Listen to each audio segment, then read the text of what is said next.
Oke, Assalamualaikum warahmatullahi wabarakatuh. Balik lagi ya teman-teman.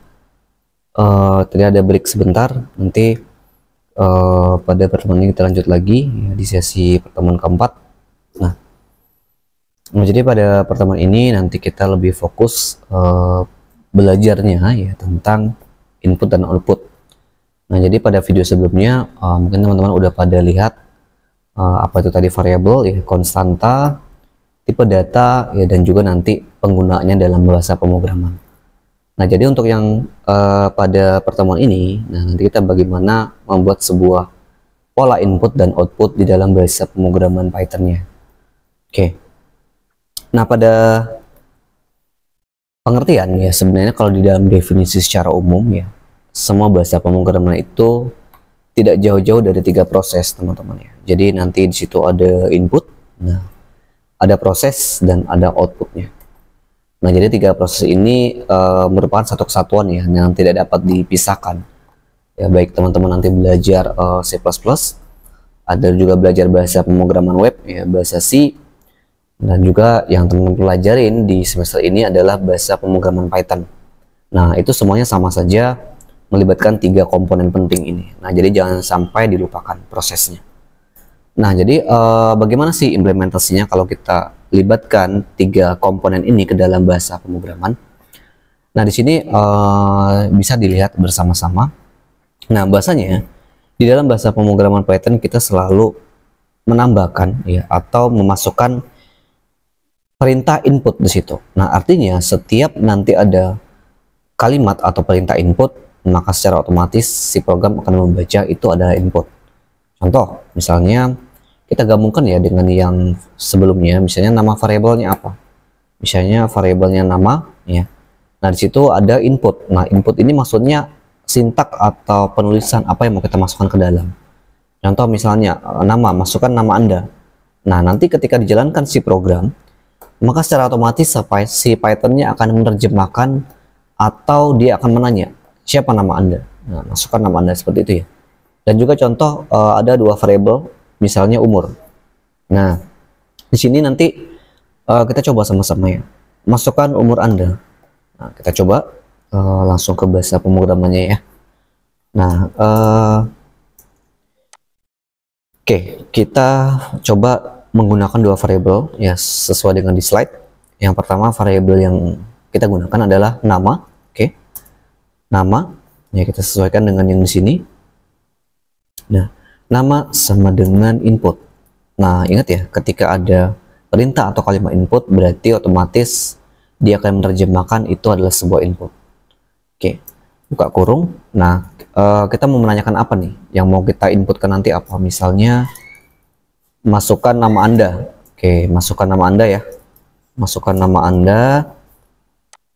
Nah, namanya siapa? Berarti namanya teman-teman sendirilah yang tahu nih, gitu ya. Masukkan nama Anda. Oke, itu variabel yang pertama. Variabel yang kedua, kita coba umur ya. Kita identifikasi umurnya. Oke, umur. Nah, sama perintahnya dengan yang pertama. Masukkan input. Masukkan umur Anda. Oke, masukkan umur Anda. Nah, perhatikan ya. Nah, jadi ketika nanti running program ini ya, kita jalankan. Nah, nanti secara otomatis si Python-nya akan menerjemahkan itu adalah bahasa input. Nah, contoh seperti ini ya. Masukkan nama Anda. Itu kan. Misalnya kita masukkan coba nama saya di sini. Oke. Nah, lalu kita enter. Umurnya berapa nih? Umurnya adalah 31 ya. Nah, ini kan dia baru menginisiasi si inputnya. Nah, seharusnya ketika si program itu ketika input, kita enter, dia seharusnya memunculkan inisiasi lagi dari apa yang kita input. Nah, nanti kita coba bikin sama-sama. Nah, contoh ya. Nah, itu yang masuk dari input tadi. Jadi, apapun yang kita masukkan, dia akan ngebaca perintahnya apa inputnya. Ya. Nah, sedangkan yang nama dan umur kita belajar di video sebelumnya itu variabel. Nah, sedangkan yang input itu adalah termasuk dia operasi atau perintah input. Nah, jadi ada 2 perintah ya. Bisa menggunakan input, bisa menggunakan raw input. Nah, itu sama aja fungsinya. Nah, sedangkan yang masuk ke nama Anda itu, masih ingat ya, tipe datanya kemarin kita belajar apa? Tipe datanya karakter. Nah, jadi kalau ada tanda kutip tuh dibedakan. Kalau ada tanda kutip berarti dia menggunakan tipe karakter atau jenisnya adalah teks. Oke. Nah, tidak lupa ya, pada pembelajaran sebelumnya mungkin teman-teman udah tahu fungsi print itu apa ya. Nah, jadi kita libatkan lagi nih fungsi printnya. Jadi tadi kita sudah buat proses inputnya. Nah, sekarang kita mau coba tampilkan outputnya. Nah, tadi kan outputnya belum ada nih. Nah, sekarang kita coba nih, kita bikin. Ya, kita bikin coba inputnya ya. Kita coba bikin inputnya seperti di sini, di slide ya. Nah, perhatikan. Nah, jadi kita coba nih, kita buat keterangan biar nanti teman-teman paham. Tagar ini maksudnya komentar ya. Jadi kita bedakan nanti ke depan supaya penulisan codingnya lebih mudah. Oke, kita bikin tagar ini untuk penulisan input ya. Jadi yang di atas sudah bisa dibedain nih. Yang di atas itu input, sedangkan yang di bawah ini adalah proses menampilkan output. Nah, oke. Nah, sekarang kita coba buatkan perintah untuk menampilkan hasil inputnya. Berarti apa? Kita menggunakan perintah print. Oke, jangan pernah lupa kalimat print ini untuk menampilkan karakternya tadi, hasil dari inputnya. Nah, kita coba apa ya? Ada bikin kalimat semacam halo. Ya, halo gitu. Halo petik 2 ya. Namanya siapa? Nah, sebutkan variabel nama ya. Jadi penulisan variabel ini nggak boleh beda. Kalau di awal kalian menggunakan huruf kecil, nah di sini juga harus huruf kecil. Jadi kalau bisa penulisannya konsisten. Nama, koma. Nah, kita buat nih apa namanya? Ibaratnya kayak kita mengidentifikasi dari hasil si input tadi. Namanya siapa? Nah, umur Anda adalah misalnya. Ya. Oke. Umur Anda adalah, nah, umurnya berapa? Nah, tergantung dari yang kita input tadi kan. Kalau teman-teman umurnya berapa, nanti dia akan membaca umur yang diinput itu berapa. Misalnya kalau umur kan biasanya kita pakai tahun ya. Oke. Nah, gitu. Nah, kita sesuaikan di sini ya. Nah, coba kita running programnya. Ya, kita running. Nah, kita coba input kembali. Nah, di sini kita masukkan nama kita ya. Oke, lalu masukkan umur Anda. Dia yang nanya lagi nih programnya, umurnya berapa gitu. Nah, coba kita masukkan nih ya. Nah, kalau sudah kita enter, nanti teman-teman bisa bedakan perbedaannya di mana dengan yang di awal tadi. Nah, gini ya. Halo, nama saya. Umur Anda adalah, nah, berapa tahun nih? Nah, gitu ya. Umur Anda adalah, nah, ini mungkin ada sedikit kurang ya, teman-teman. Nanti perlu di umur, tahun, nah, umur ya, nama. Nah, gitu ya. Umur kamu adalah, oh iya, ada tinggal nih, umur. Nah, jadi identifikasi umurnya nggak ada tadi. Jadinya dia nggak tahu itu umurnya berapa. Nah, oke, coba kita jalankan lagi. Nama singkat aja ya. Oke. Nah, 31. Nah, gitu. Halo, nama Anda siapa? Ya, di situ udah kelihatan. Umur Anda berapa? Nah, maka secara otomatis si program menerjemahkan apa yang kita input tadi. Nah, jadi dengan menggunakan fungsi print. Nah, mungkin sampai situ teman-teman sudah bisa memahamin apa fungsi input, proses, dan outputnya, dan hasilnya kita menampilkan dengan menggunakan perintah print. Nah, jadi seperti itu ya.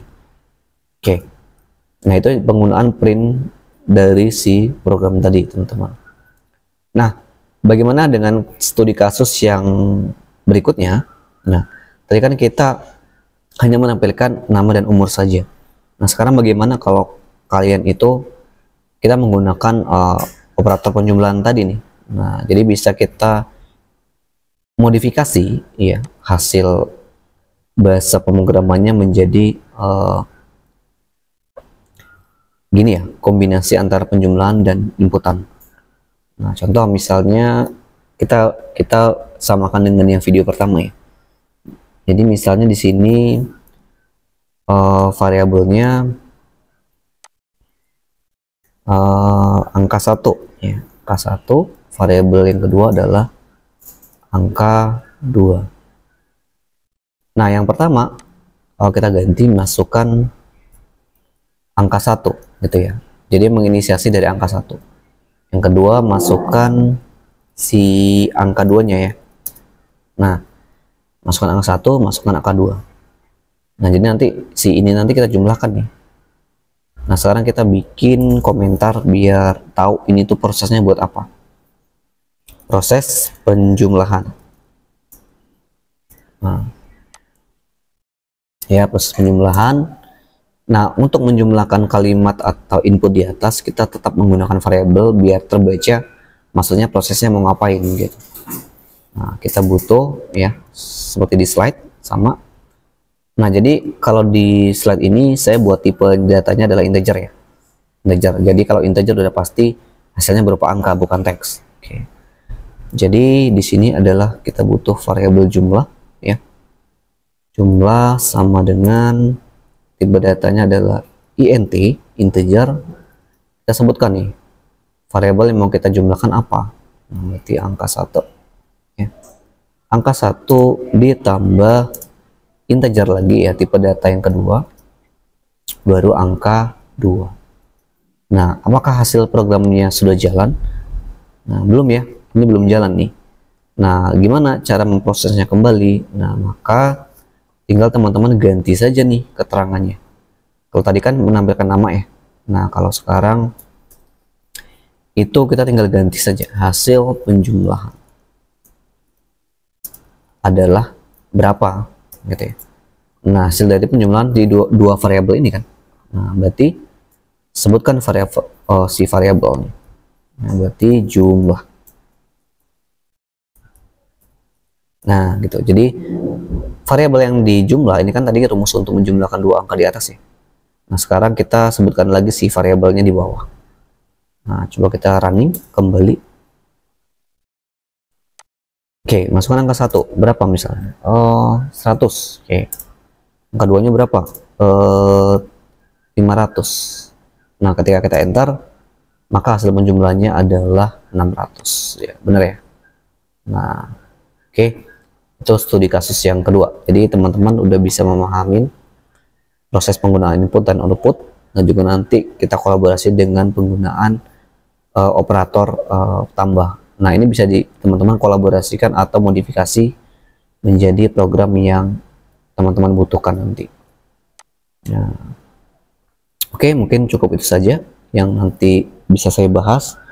Untuk pertemuan berikutnya nanti kita coba menggunakan percabangan if yang nanti bisa kita bagi menjadi percabangan if tunggal dan percabangan if jamak ya. Oke, terima kasih buat waktunya. Kurang lebihnya saya mohon maaf. Assalamualaikum warahmatullahi wabarakatuh.